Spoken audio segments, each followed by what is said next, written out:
Assalamualaikum warahmatullahi wabarakatuh. Selamat pagi adik-adik semuanya. Apa kabarnya pagi ini? Semoga pagi adik-adik semuanya pada hari ini menyenangkan. Kembali kita melanjutkan materi kita ke pembelajaran kita yang baru yaitu mengenai simple past tense. Adakah adik-adik sudah pernah mempelajari tentang materi kita tersebut? Oke, sekarang kita akan membahas mengenai simple past tense. Apakah itu simple past tense? Ya, simple past tense. What is a simple past? Ya, simple past tense ini sering kita sebut juga dia dengan simple past ya. Atau sama artinya dengan simple past tense. What is simple past tense? Simple past tense is actions that start and finish in the past.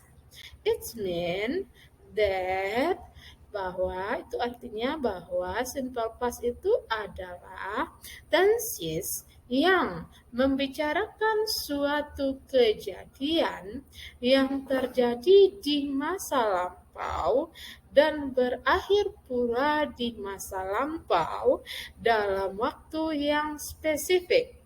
Artinya apa? Kalau tensesnya dalam bentuk simple past tense, berarti peristiwa itu terjadi pada masa lampau dan berakhirnya juga pada saat waktu peristiwa itu terjadi. Seperti itu adik-adik. Nah, kita lanjutkan time signal. The use for simple past atau keterangan waktu yang bisa digunakan untuk menyatakan bahwa kalimat kita itu adalah simple past. Yang pertama yaitu menggunakan kata yesterday atau kemarin, last night, malam tadi, last year, ya, tahun lalu, last month, bulan lalu, 2 years ago, 2 tahun yang lalu, 2 weeks ago, 2 minggu yang lalu, this morning, pagi ini, dan lain-lain. Nah, untuk menyatakan kalimat simple past, tentu kita membutuhkan rumus yang digunakan.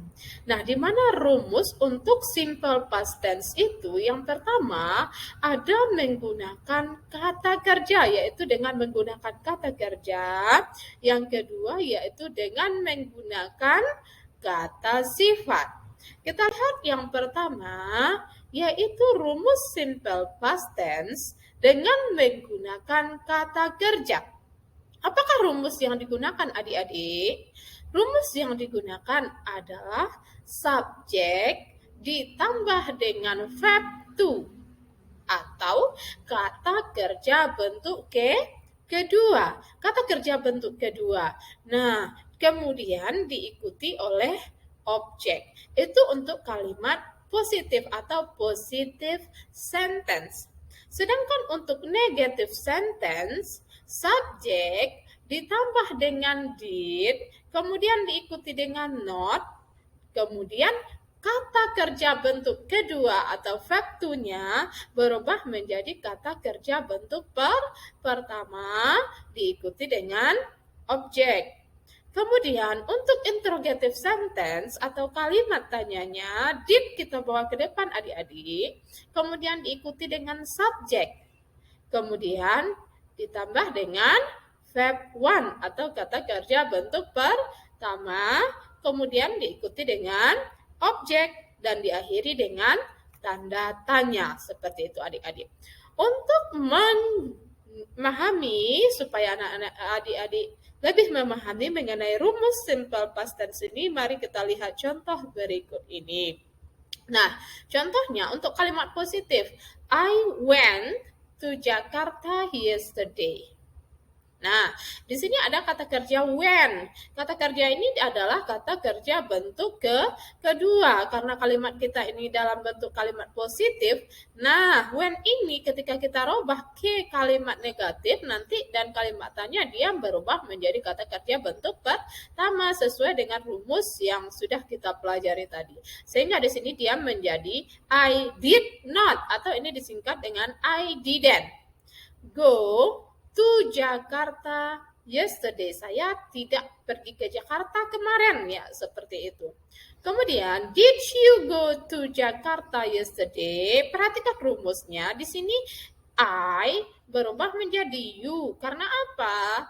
Karena kita tidak mungkin bertanya kepada diri kita sendiri. Sehingga orang pertama tunggal ini harus diganti dia menjadi orang ketiga tunggal. Did you? Bukan did I, ya. Jadi did you go to Jakarta yesterday? Apakah kamu pergi ke Jakarta kemarin? Seperti itu. Nah, kita lanjutkan.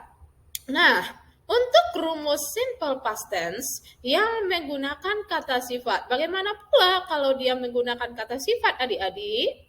Nah, bagus. Kalau dia menggunakan kata sifat, maka rumusnya untuk kalimat positif adalah subjek ditambah dengan was ataupun were. Kemudian ditambah dengan kata sifat. Itu untuk kalimat positif, adik-adik. Nah, sama juga dia kalau kalimat negatif atau negative sentence berarti kita menambahkan not setelah was ataupun were-nya. Subjek ditambah was atau were, kemudian not ditambah dengan kata sifat. Kemudian untuk interrogative sentence atau kalimat tanyanya, was atau were-nya kita bawa ke depan, adik-adik. Kemudian ditambah dengan subjek.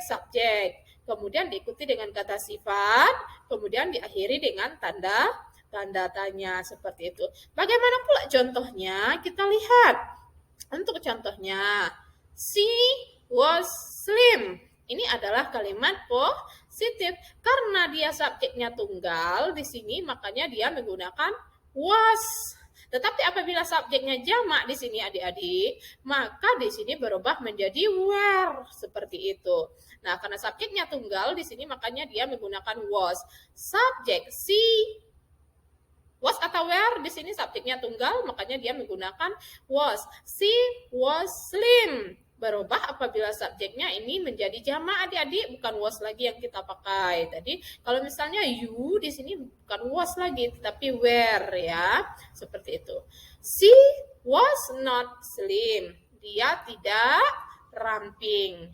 Nah, berubah menjadi kalimat interrogative atau interrogative sentence, was-nya kita bawa ke depan, adik-adik, diikuti dengan subjek, kemudian diikuti dengan kata sifat. Was she slim? Seperti itu, ya. Apakah dia itu ramping? Jadi, sekarang apakah adik-adik sudah paham penggunaan rumus untuk kalimat simple past yang menggunakan kata kerja dan juga kata sifat? Oke, untuk lebih pahamnya mari kita lihat soal berikut ini. Nah, perintahnya adalah tulislah bentuk kata kerja yang tepat dari kata kerja yang ada di dalam kurung. Jadi adik-adik merubah kata kerja yang ada di dalam kurung ini menjadi kata kerja yang lebih tepat. Coba diamati 5 soal yang ada pada latihan adik-adik.